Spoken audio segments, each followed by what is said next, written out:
Estás escutando Esquadrinhas Escrituras diariamente, um programa em que alertamos a todos os que desejam conhecer a verdade de Deus a olhar para a palavra de Deus para conhecer o que é essencial para a salvação e viver a vida de uma maneira que agrade a Deus. O livro de Dave Hunt, Quando Virá Jesus, evidencia convincentemente para o logo regresso de Cristo. É o tema deste segmento do nosso programa. Na semana passada, antes que ficássemos sem tempo, estávamos discutindo a rejeição histórica do cristianismo sobre o rapto da igreja, no qual, se não estás familiarizado com o ensino bíblico, o regresso é o regresso de Jesus para levar ao céu a sua noiva, os seus santos, a todos aqueles que colocaram sua fé nele no passado e no presente. Isso implica na ressurreição dos corpos, daqueles que morreram em Cristo, e a transformação instantânea dos corpos. Os crentes vivos em novos corpos. A doutrina nos é dada em 1 Coríntios 15, 1 Tessalonicenses capítulo 4, João 14 e muitos outros versículos. No entanto, os cristãos professos, tanto católicos como protestantes, consideram o arrebatamento como não bíblico. O ensino católico do purgatório e as indulgências anulam o acesso direto ao céu prometido pelo arrebatamento. E ainda que alguns dos chamados reformadores disseram só a Escritura, a Bíblia como única autoridade de ensino, seguiram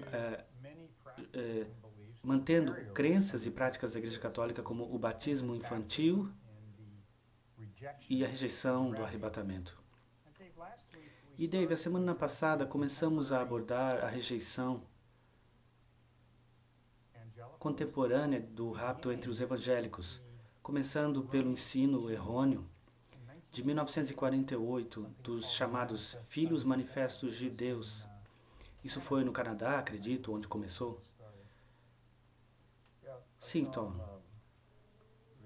A rejeição do arrebatamento por parte dos católicos me lembra que estávamos entrevistando em um programa, eu não me lembro quando nem onde, porém houve uma ligação de um companheiro chamado que ligou para dizer: sou um católico e quero que saibas que não estou de acordo com você.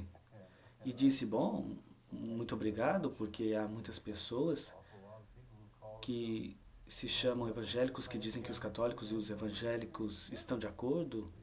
Ele disse: certamente eu não acredito no arrebatamento. E disse: bom, supostamente como católico você não poderia acreditar no arrebatamento, você acredita no purgatório, e a gente tem que passar diferentes períodos de tempo no purgatório, então não sei como pode ter um arrebatamento para todos ao mesmo tempo. Alguns deles nem sequer haveriam terminado de sofrer no purgatório, então simplesmente mostra quão pouco bíblica é essa doutrina do purgatório. Agora, certamente, entre os católicos há exceções. Um católico pode ir diretamente ao céu. Porém, nunca conheci um católico que pensasse assim. Não. Porque isso aconteceria talvez depois de um católico ser batizado ainda bebê. Então, essa seria uma das raras exceções. Bom, seriam limpos de todos os seus pecados no batismo, e é isso que faz o batismo. Isso não ajuda muito, não é mesmo? Porque o que acontece com os pecados que cometeres mais tarde? Porque o sofrimento de Cristo na cruz não foi suficiente. Esses são pecados temporais? E por quanto tempo uma pessoa tem que sofrer no purgatório? Ninguém sabe, segundo a igreja. A Escritura diz: ele sofreu uma vez pelo pecado. O justo para nós, os injustos, para nos atrair a Deus.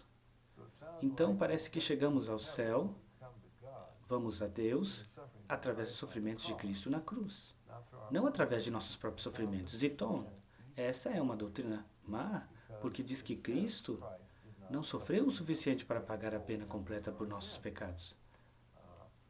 E isso é só uma bofetada em Cristo, a doutrina do purgatório. É uma rejeição do que a Bíblia diz, é uma rejeição do que Cristo fez na cruz. Isso está acabado, totelestai, pagado em sua totalidade. Então é uma tragédia e como frequentemente dizemos, se os católicos simplesmente acreditassem na Bíblia, a Igreja Católica quebraria, porque a Igreja Católica está no negócio de fazer o que Cristo não fez.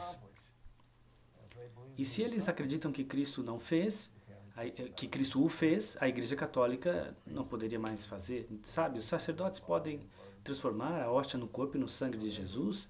De todos os modos, perdão por irritar alguns católicos, porém eu gostaria que alguns deles compreendessem, ou pessoas que têm amigos que são católicos, simplesmente verifiquem. Disso que se trata esse programa, esquadrinhar as Escrituras. A Bíblia é nossa autoridade. E como disseste, só a Escritura foi um dos gritos dos reformadores. Desafortunadamente, não seguiram eles mesmos a fazê-lo. Não, incrível, sola fide. Sem dúvida foi um chamado de Lutero.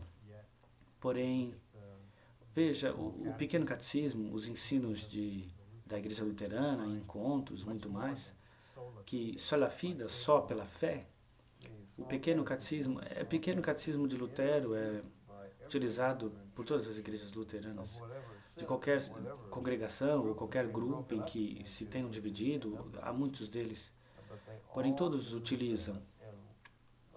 E é muito claro que dizem que é perdoado de teus pecados, feito filho de Deus, convertendo em membro da igreja através do batismo de crianças. Disso, quando um bebê luterano é batizado, obtém um certificado de batismo que diz exatamente isso. Enquanto a Bíblia diz, o batismo é para crentes, é símbolo de ter recebido a Cristo, identifica-nos com Ele, de haver sido sepultados a nós e ressuscitados de novo com Ele. Então, talvez alguém diga, esses tipos são tão irritados e críticos. Jesus disse, a menos que tua justiça exceda a justiça dos escribas e fariseus, não entrarás no reino de Deus. E qual foi a justiça dos escribas e fariseus? Eles disseram que guardavam a lei. E não fizeram.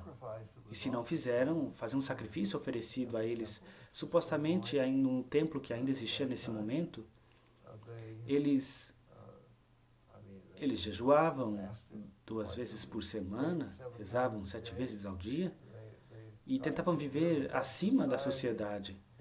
Inclusive, agregaram mais leis além dessas que Deus havia instituído. Correto, assim, você não vai ser salvo por suas boas obras. Nunca vai superar os que fizeram os escribas e fariseus. Bom, a nossa justiça tem que exceder a justiça dos fariseus. Não é por obras de justiça. Diz a Escritura que Ele nos salvou por sua misericórdia. A salvação não é por obras.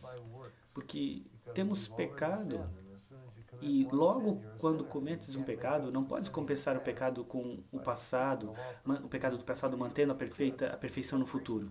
Correto, a separação de Deus para sempre é uma pena infinita. Sim, então, de onde vem essa justiça? Cristo é nossa justiça. Ele pagou a pena pelos nossos pecados. Somos aceitos nele, pelo seu sacrifício, não pelo que poderíamos fazer, pelo caminho da justiça. De fato, a Bíblia diz toda a nossa justiça é como trapos de imundícia. Assim que, como eu digo frequentemente, se a salvação bíblica não se trata das boas obras que devo fazer, mas do sacrifício que Cristo fez. Dave, um amigo meu, gosta de dizer dessa forma: somente há 2 religiões no mundo, a dos feitos humanos e a dos feitos divinos. Muito bem.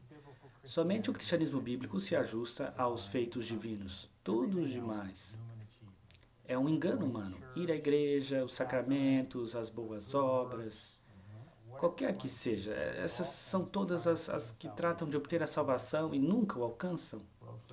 Bom, bendito. Bom, voltamos ao sul do Canadá. For more information about the Berean call us toll-free at our order number or visit our website